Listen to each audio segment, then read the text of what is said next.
If you make foods that Belizeans like to cook, I have a lot of traditional Belizean recipes on my page. You're going to find that the ingredients, they're readily on hand, they're fresh, and they're affordable. But if you want to buy things that are imported, they're probably not going to be fresh. They're going to be full of preservatives, and you're going to pay 3, 4 times the price often.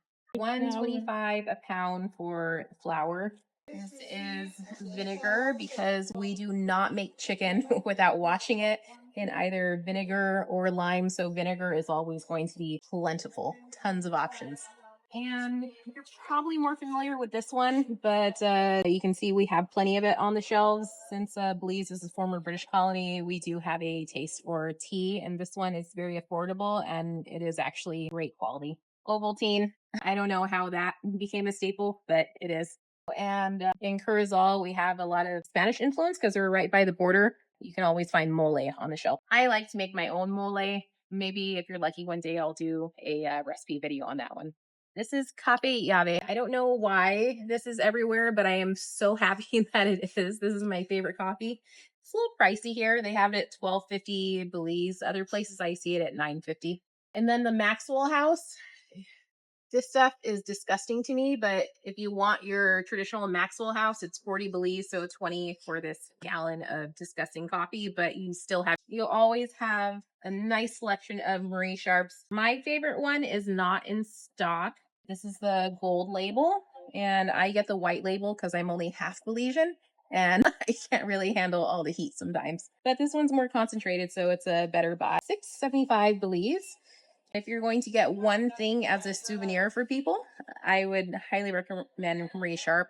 This is also a staple in a Belizean house. Evaporated milk. I prefer it much more than regular milk, especially when it comes to baking. We are amazing bakers, and part of it is because we use evaporated milk. So wherever we go, there's going to be a huge selection of evaporated milk and condensed milk. It's a little weird at first, but this Lala brand box milk, it's odd that it's not refrigerated, but I promise you it tastes just fine.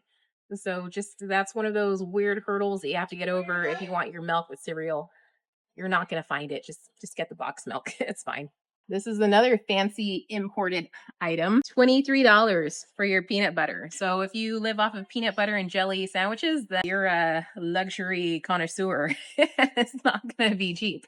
So just things to keep in mind. Anything imported, you're going to pay for it. Anything local, very reasonable prices all the time. Happy Cow. Back when most things were imported as a colony, we still haven't got over our taste for processed cheese, myself included. So you can get these entire bricks of processed cheese, or they'll have a small piece at any checkout counter. It really is delicious, in my opinion, or maybe I'm just conditioned to think it is. Coconut milk. This is a key ingredient. This brand, Grace, it costs twice as much as the other brands of coconut milk, but it's more concentrated and rich. So this is the one that I go with. This is a Caribbean brand.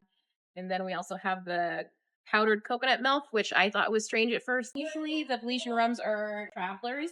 I like to get Travelers just because the quality is more consistent. And this one is owned by a Belizean family, and this one's owned by International. If you have to choose when you're at a bar or a grocery store, I like to support Belizean. Scroll to the bottom of my page. You're going to get so many delicious Belizean recipes, and I hope that when you're here, you come to a market and use our local ingredients and make yourself a delicious Belizean meal.